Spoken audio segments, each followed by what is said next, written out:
नमस्कार, मैं Neha, news 24/7 India में आपका स्वागत है। जल है तो कल है, बच्चों के भावों की अभिव्यक्ति। सिवार्थ जन कल्याण समिति ग्वालियर द्वारा मौनी बाबा आश्रम में संचालित सिवार्थ पाठशाला समूह की सभी इकाइयों के बच्चों के बीच जल संरक्षण विषय पर आधारित एक चित्रकला प्रतियोगिता का आयोजन किया गया। प्रतियोगिता को 4 समूह में वर्गीकृत किया गया, जिसके अनुसार समूह 1 कक्षा 1 और 2, समूह 2 कक्षा 3, 4 और 5, समूह 3 कक्षा 6 और 7, समूह 4 कक्षा 8, 9 और 10। प्रतियोगिता के परिणाम के अनुसार समूह 1 में प्रथम, द्वितीय और तृतीय स्थान क्रमशः ऋषभ प्रजापति, गुंजन प्रजापति और देव गोस्वामी रहे। समूह 2 में प्रथम, द्वितीय और तृतीय स्थान क्रमशः हनी वंशकार, मीनू खरे और पायल जाटो रहे। समूह 3 में प्रथम, द्वितीय और तृतीय स्थान पर क्रमशः आयुष जाटो, खुशी खान और सुनैना करण रहे।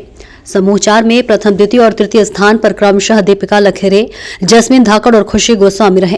कार्यक्रम के मुख्य अतिथि पुलिस अधीक्षक लोकायुक्त राजेश मिश्रा थे। कमला राजा कन्या महाविद्यालय के इतिहास विभाग के विभाग अध्यक्ष डॉक्टर संजय स्वड़कार, डॉक्टर निशा मिश्रा, डॉक्टर चारू चित्रा, डॉक्टर अंशुमान सोनी, पाठशाला समूह की संरक्षिका श्रीमती शकुन वैश्य, सिवार्थ जन कल्याण समिति के कोषाध्यक्ष मोहनलाल अहिरवार, जेपी नामदेव, महिला जैन परिषद रत्न त्रया क्षेत्रीय मंत्री महेंद्र जी जैन और इसी के साथ ज्योति जैन तथा उनके समस्त पदाधिकारी भी उपस्थित थे। कार्यक्रम का संचालन पाठशाला समूह के अध्यक्ष ओपी दीक्षित ने किया। पवन दीक्षित ने पाठशाला समूह की प्रारंभिक यात्रा एवं विभिन्न जीवन क्षेत्र में समूह द्वारा किए जाने वाले पर प्रकाश डाला।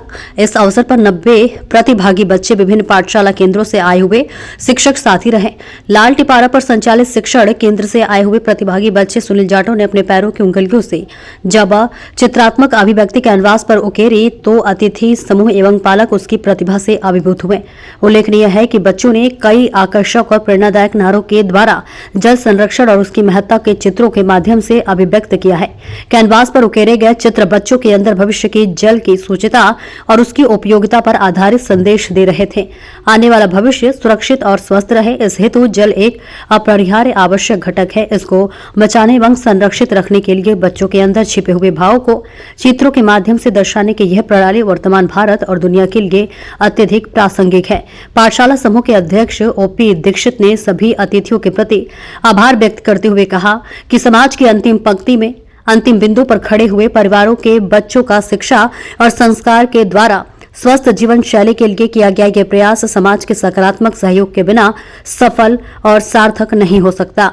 अतिथियों को स्मृति चिन्ह देकर राष्ट्रगान के साथ आज का यह कार्यक्रम संपन्न हुआ।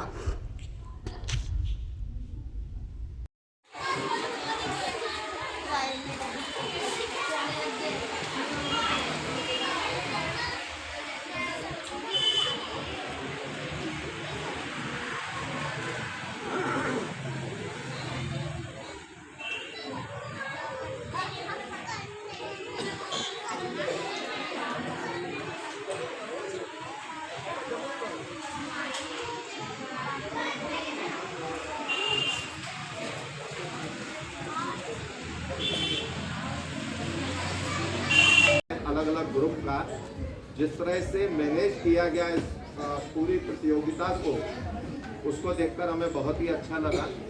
और उससे भी अच्छा लगा कि आप लोगों ने जिस उत्साह के साथ इस कंपटीशन में भाग लिया है। कुछ बच्चों को तो हम देख रहे थे कि उन्होंने अपनी क्रिएटिविटी को उस शीट के ऊपर उतारा है। इसका मतलब यह है कि आप लोगों में से बहुत सारे बच्चे ऐसे हैं जो क्रिएटिविटी रखते हैं, सृजनात्मक क्षमता रखते हैं, हुनर रखते हैं और आगे बढ़कर जब भविष्य में आप लोग आगे बढ़ेंगे तो आप लोग निश्चित रूप से इस फील्ड में बहुत आगे निकलेंगे, ऐसा मेरा मानना है। हमारे बीच में ड्राइंग एंड पेंटिंग के हमारे साथी यहाँ अंशुमान जी बैठे हुए हैं। जब बचपन से आप किसी हुनर को सीखने की कोशिश करते हैं तब जाकर अंशुमान सोनी बन पाते हैं, जो ड्राइंग एंड पेंटिंग के और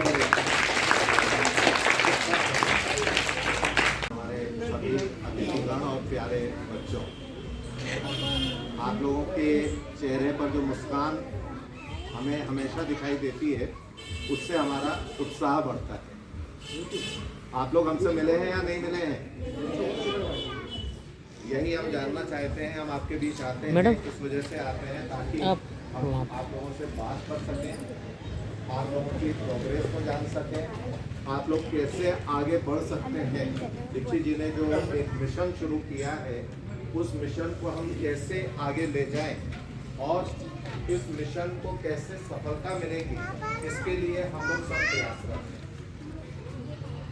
दीक्षित जी ने अकेले ही इस मिशन को चालू किया था और आज आप देखिए कि दीक्षित जी के साथ लोग जुड़ते चले जा रहे हैं। ग्वालियर ही प्रदेश की एक बहुत बड़ी संस्था KRG कॉलेज की सेवा जन कल्याण समिति के